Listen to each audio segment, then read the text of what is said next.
Assalamu alaikum, I'm Aisha and you're watching SAMAA News. Here are today's headlines. US and Iranian negotiating teams are expected to travel to Doha this week, but uncertainty remains over whether direct talks will take place. Iran says no meeting with the United States has been scheduled, despite the arrival of both delegations in Qatar. The developments come after renewed missile exchanges over the weekend tested the fragile ceasefire aimed at ending months of conflict. Washington is sending a delegation led by Jared Kushner and Steve Witkoff, while Iran says its technical team's visit is unrelated to the US delegation. Iranian President Masoud Pezeshkian has said Tehran will remain committed to its Memorandum of Understanding with the United States only if Washington also honors its obligations, warning that Iran's response to threats will be rational but decisive. In a post on X, Pezeshkian said any understanding between Iran and the United States must be based on reciprocity and mutual trust. He said Tehran's approach toward what he called unreasonable rhetoric and baseless threats would be guided by rationality, prudence, and respect for human dignity in decision-making.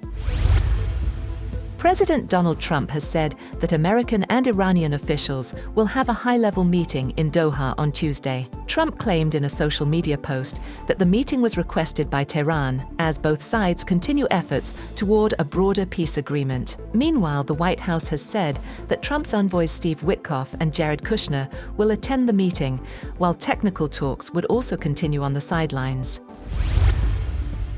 On the other hand, Iran has said that no talks with the United States are scheduled in the coming days. Iran's Foreign Ministry spokesperson Esmail Baghaei said in a statement that his country's technical delegation will visit Qatar this week, but insists that the trip is unrelated to any meeting with US officials. The Iranian embassy in Qatar also confirmed that preparations for any talks with the United States in Doha have not begun.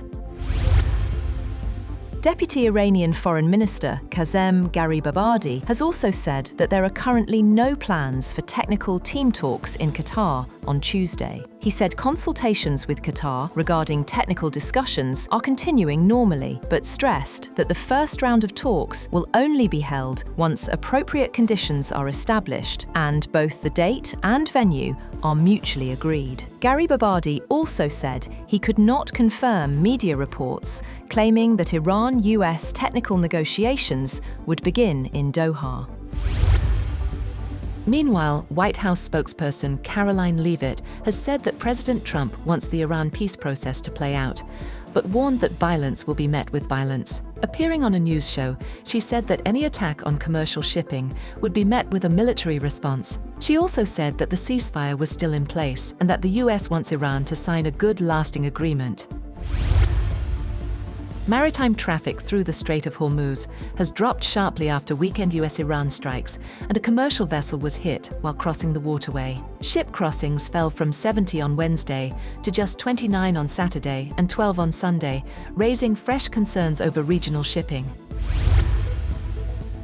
A newly announced security agreement between Israel and Lebanon may reinforce the current stalemate, rather than bring a lasting end to the conflict. The deal reportedly links Israel's withdrawal from southern Lebanon to the disarmament of Hezbollah, a condition experts say is unlikely to be met, as Hezbollah has rejected disarmament and Lebanon's government lacks the authority to enforce it. Analysts warn that while the agreement may reduce immediate tensions, significant obstacles remain to achieving a durable peace.